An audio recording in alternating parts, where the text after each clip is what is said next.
আমি এখন মাননীয় সদস্য জনাব গোলাম সারওয়ার টুকু বরগুনা এককে তার বক্তব্য রাখার আহ্বান জানাচ্ছি।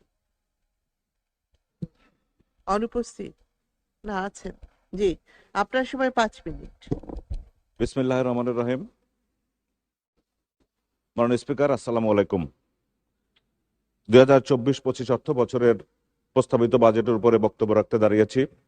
বক্তব্যে স্মরণ করছি জাতির পিতা বঙ্গবন্ধু শেখ মুজিবুর রহমান এবং তার পরিবারের শহীদ সদস্যদের বিদেহী আত্মার প্রতি।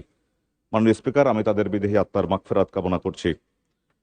মাননীয় স্পিকার, 2024-25 অর্থ বছরে মাননীয় অর্থমন্ত্রী যে বাজেট উপস্থাপন করেছেন, আমি মনে করি এটা শুধু বাজেট নয় বা রাষ্ট্রের আয় ব্যয়ের হিসেব নয়, এটি মাননীয় প্রধানমন্ত্রী দেশরত্ন শেখ হাসিনার একটা সুচিন্তিত উন্নয়ন ভাবনা। মাননীয় স্পিকার, প্রস্তাবিত বাজেটের একটি উল্লেখযোগ্য ভালো দিক হলো যে এই বাজেটে কোনো উচ্চাভিলাষী ব্যয় ধরা নেই। আমি বিশ্বাস করি এই বাজেট বাস্তবায়িত হলে দেশের সামগ্রিক অর্থনৈতিক স্থিতিশীলতা বজায় থাকবে। মাননীয় স্পিকার, আমরা অবকাঠামো খাতে ব্যাপক উন্নয়ন করেছি এবং এই ক্ষেত্রে বিদেশি বিনিয়োগ এসেছে, কিন্তু আমাদের এখন সবচেয়ে বেশি প্রয়োজন শিক্ষা এবং স্বাস্থ্য খাতের ব্যাপক সংস্কার এবং একটা বৈপ্লবিক পরিবর্তন।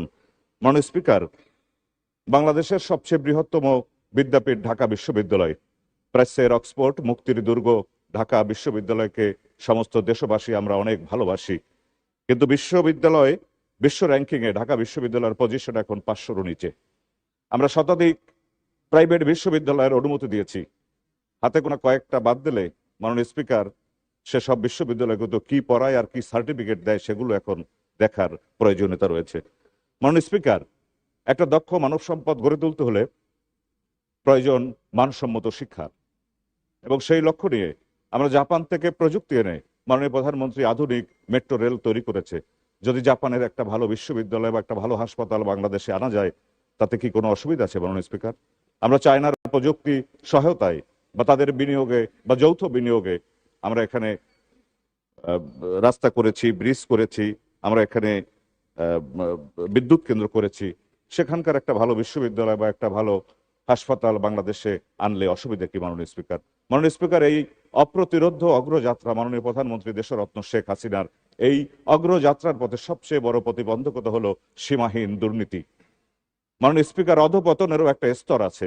গত সপ্তাহে পত্রিকায় দেখলাম যে একজন বিসিএস তথ্য ক্যাডারের কর্মকর্তা তিনি পদত্যাগ করে তিনি যোগ দিয়েছেন 41তম বিসিএস এর নন ক্যাডার সাব রেজিস্ট্রার পদে। কি আছে এই সাব রেজিস্ট্রার পদের চাকরিতে যে এতটা নৈতিক অধপতন হলে ওই কর্মকর্তা এই কাজটা করতে পারে?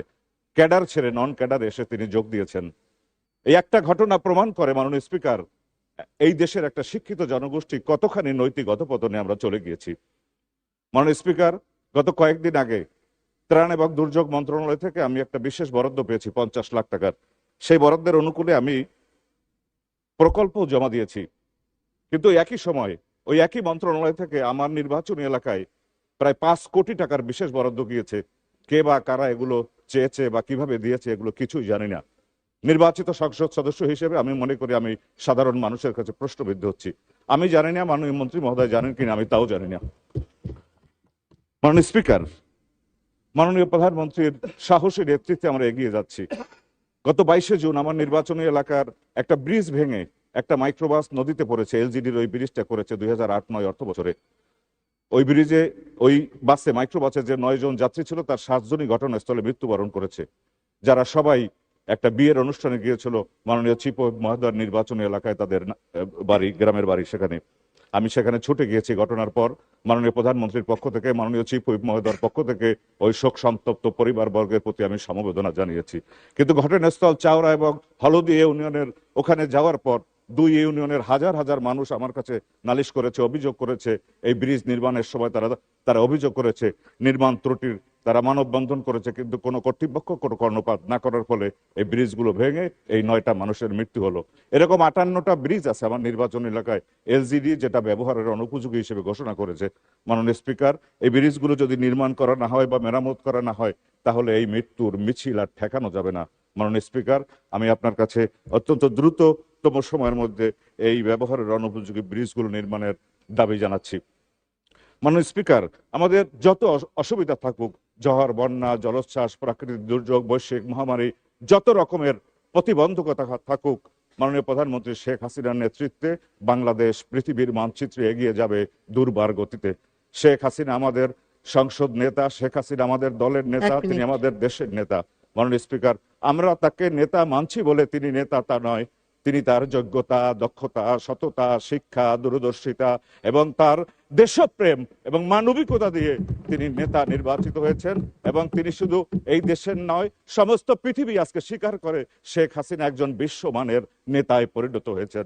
মাননীয় স্পিকার, এজন্যই সমস্ত পৃথিবী আজকে তাকে সম্মান এবং মর্যাদার জায়গা দিচ্ছে। আমেরিকার বোস্টন বিশ্ববিদ্যালয়, জাপানের ওয়াসাদা বিশ্ববিদ্যালয়, ব্রিটেনের ডান্ডি বিশ্ববিদ্যালয়, অস্ট্রেলিয়ার ন্যাশনাল ইউনিভার্সিটি, ভারতের বিশ্বভারতী বিশ্ববিদ্যালয় শেখ হাসিনাকে সম্মানসূচক ডক্টরেট ডিগ্রিতে ভূষিত করেছে। আমরা গর্বিত। গোটা বাঙালি জাতি আজকে শেখ হাসিনা দেশরত্ন রাষ্ট্রনায়ক শেখ হাসিনার জন্য আমরা সম্মানিত। আজকে তার জন্য এই দেশ আজকে এগিয়ে যাচ্ছে সমস্ত দিকে, অর্থনৈতিকভাবে, রাজনৈতিকভাবে, সামাজিকভাবে। সবাই বলেছিল যে বাংলাদেশ আজকে পিছিয়ে পড়বে, কিন্তু শেখ হাসিনার অসীম সাহস, শক্তি, দূরদর্শিতার কারণে দেশ আজ